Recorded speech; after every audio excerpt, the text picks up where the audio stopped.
तो उस जमीन को प्रणाम करना चाहिए। तो महाराष्ट्र की जमीन पाए तो महाराष्ट्र को प्रणाम करो, उस मिट्टी को प्रणाम करो, क्योंकि महाराष्ट्र का, हरियाणा और पंजाब, उत्तर प्रदेश का बहुत पुराना संबंध रहा है, पानीपत से संबंध रहा है, महाराजा शिवाजी के टाइम से संबंध रहा है। और जो यहाँ का अध्यक्ष जी बच्चू जी, जो यहाँ कुश्ती का, रेसलिंग का गेम आया है ना, वो पूरा हरियाणा से आया, बीच में मध्य प्रदेश पार करा, और कहीं नहीं है, कर्नाटक में नहीं है, तमिलनाडु में नहीं है, वो महाराष्ट्र में क्यों है? क्योंकि महाराष्ट्र में इसलिए है कि हरियाणा का, पंजाब का संबंध महाराष्ट्र से रहा है। कुश्ती, कबड्डी का खेल यहाँ पे भी है, वो वहां पे भी है। तो ये पुराना हमारा जो रिश्ता है वो महाराष्ट्र से पुराना रिश्ता है। जितने भी हमारे साथी यहाँ पे किसान आए, हमारी बहनें आई, और रात का जो टाइम हुआ है, इस टाइम तक ये मीटिंग चल रही है, तो ये मीटिंग बताती है कि यहाँ पे आंदोलन का करंट है, यहाँ पे आंदोलन होगा। और बच्चों पड़े जैसे आदमी आपके बीच में लड़ाई लड़ने को है, तो ये हारते भी नहीं।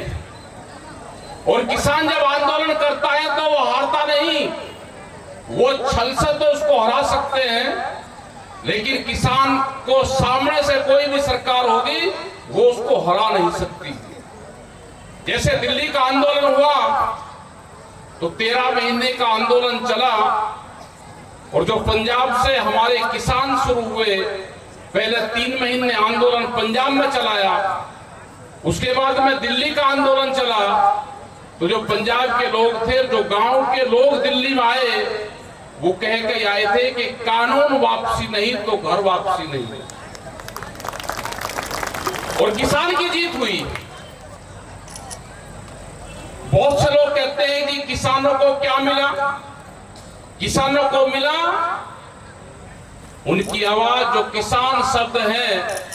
सरकार जब भी भाषण कहीं देगी, देश के प्रधानमंत्री देंगे, किसी स्टेट का मुख्यमंत्री भाषण देगा, वो किसान के नाम से शुरुआत करता है, वो मजदूर के नाम से शुरुआत करता है, वो महिला का नाम लेता है, वो आदिवासी के नाम से शुरुआत करता है। वो बगैर इसके नाम लिए, बगैर गांव का नाम लिए शुरुआत कर ही नहीं सकता। अब जो सरकारों की पॉलिसी है, उस पॉलिसी पे मैं जरूर आपको बताऊंगा।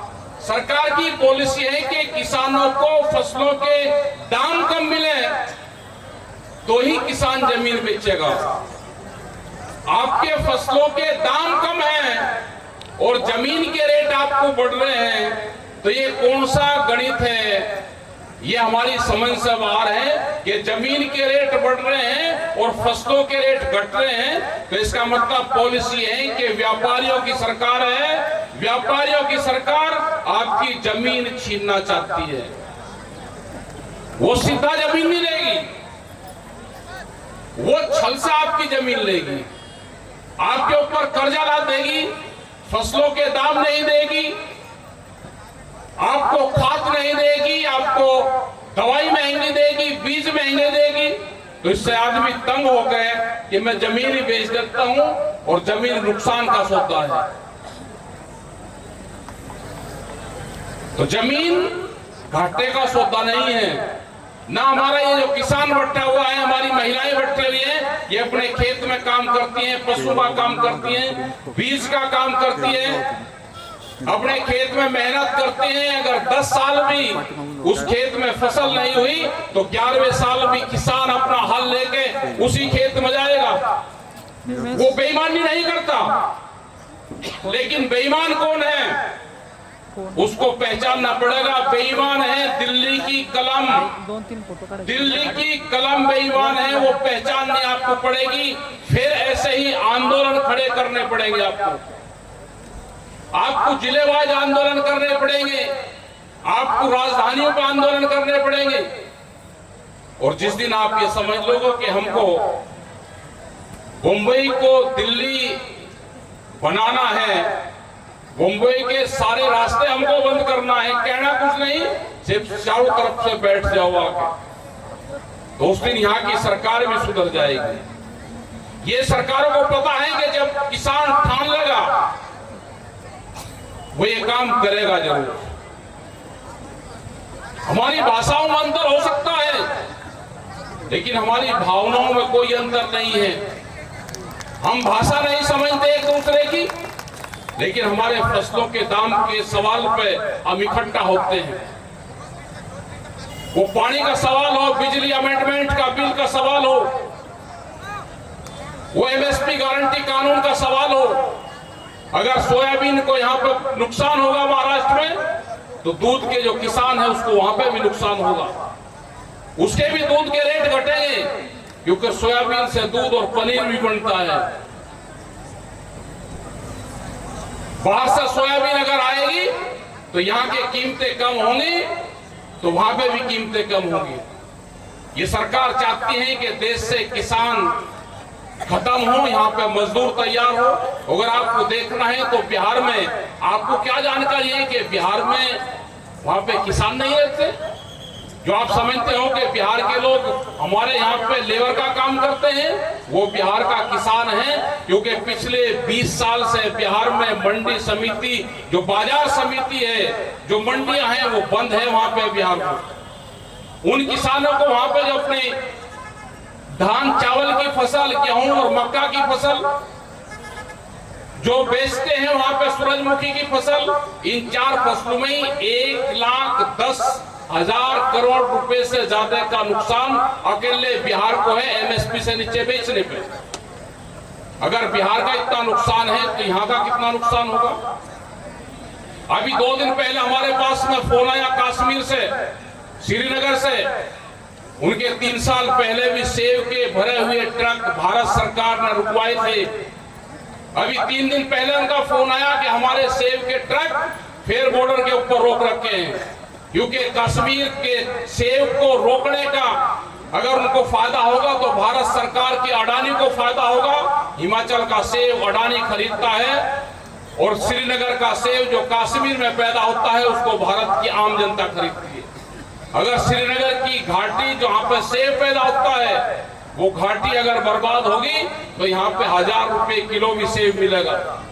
बाहर का अमेरिकन और ऑस्ट्रेलियन सेब यहाँ पे आएगा और यहाँ का भी किसान बर्बाद होगा। तो हम जो भारतीय किसान यूनियन है, संयुक्त किसान मोर्चा है, हम पूरे देश की लड़ाई लड़ते हैं। जहां पर जो इशू होता है वहां पर हम जाते हैं। हमारे 40 से ज्यादा बड़े किसान संगठन के नेता हैं हमारे।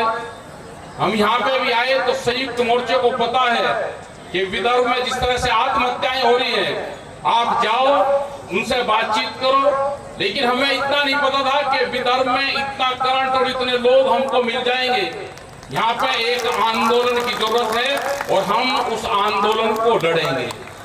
जब जब भी बुलाएंगे यहाँ पे आएंगे, उस आंदोलन को लड़ने का काम करेंगे। आत्महत्या किसान ना करे। अगर किसी का मन कर रहा कि मैं दुखी हो गया तो अपनी बंडी गाड़ी ट्रैक्टर लेकर सीधा डीएम के ऑफिस चला जाए, वहीं अपना चूल्हा जलावे, वहीं अपना लेट जाए। आप सबको बच्चों कूड़े बनना पड़ेगा। जैसे हमारे वहां पे हर घर घर टिकट का नारा लगता है। हमने कह दिया कि सभी टिकट है जो आंदोलन करेगा, आंदोलन से भागने वाला टिकट नहीं हो सकता, आंदोलन करने वाला होगा। तो वहां पर देखे किसी किसान की जमीन नीलाम हो जाए, आंदोलन कंटिन्यू चलते रहते हैं। बच्चों कूड़े कितने आंदोलन कर लेंगे? क्या ये अकेला आदमी आंदोलन कर लेगा? क्या और समस्या नहीं है यहाँ पे? आप छोटे अधिकारी को घेरो, बड़े को घेरो, अधिकारियों को घेरना सीखो, घेरना। ये बताओ कि कितने लोगों ने आंसू गैस के गोले का धुआं देखा? जरा हाथ उठा देना। हाँ है, करंट है, लड़ाई लड़ी जाएगी, ठीक। जिस आदमी ने जेल कितने लोग गए हाथ उठाना, अभी जेल कम गए। देखो आंदोलन करना पड़ेगा, छोटा मुद्दा हो बड़ा हो, आप अधिकारियों के वहां पर जाओ, उनको चिट्ठी लिखो, उनसे कोई भी समस्या हो आप लिखित में दो और उनसे बातचीत करो, आपके ढेर खुल जाएंगे। आपको जमीन बचानी है तो आंदोलन करना पड़ेगा। ट्रैक्टर, कितने लोग ट्रैक्टर आंदोलन जब सड़क पर होता है तो कितने लोग ट्रैक्टर से आंदोलन में शामिल होते हैं? हाथ उठाना। जितने लोग ट्रैक्टर चला लेंगे वो अपने खेत में भी ट्रैक्टर चलाएंगे, वो कभी जमीन नहीं बेचने का। ट्रैक्टर आंदोलन में चलाया करो। अपनी महिलाएं जैसे आज हमारी बहनें आई ऐसे आंदोलन में इनको भी लेकर जाया करो। ये जमीन बचानी है, हमारे पूर्वज हमको दे के गए तो इस जमीन को बचाने की जिम्मेदारी हमारी है। सरकार इसको छीनना चाहती है, हमको इसको बचाना है। ये बड़ी लड़ाई यहाँ पे रहेगी। आप लोग आए, आपका बहुत बहुत धन्यवाद। जो फसलों के दाम का सवाल है उस लड़ाई को हम लड़ते रहेंगे। ये पूरे देश का एमएसपी गारंटी कानून का सवाल है, उसको पूरे देश को इकट्ठा करेंगे, लड़ाएंगे। संयुक्त किसान मोर्चा आपका पूरे देश में मजबूत है। जो भी हमारे नेता यहाँ पे आए हम उनका धन्यवाद करते हैं, सभी किसानों का धन्यवाद करते हैं, पत्रकार बंधु का धन्यवाद करते हैं, पी साईनाथ जी हैं जो पूरी रिपोर्टिंग अपनी देते हैं, हम इनका धन्यवाद करते हैं। हमारी माताएं बहनें, पुलिस प्रशासन के लोग, उनका धन्यवाद करते हैं। और जो आपने 3 दिन से जो यहाँ पे हम हैं आ रहे हैं, आपने जो हमारे साथ अच्छा व्यवहार करा, यहाँ के लोगों ने, पुलिस फोर्स के लोगों ने, यहाँ की जनता ने, हम आपका भी धन्यवाद करते हैं। अभी रात को अकोला जाएंगे, कल वहां पे भी हम रहेंगे और उसके बाद में भी जब भी यहाँ के लोग हमको बुलवाएंगे हम आते रहेंगे। धन्यवाद। जय हिंद, जय भारत, जय महाराष्ट्र।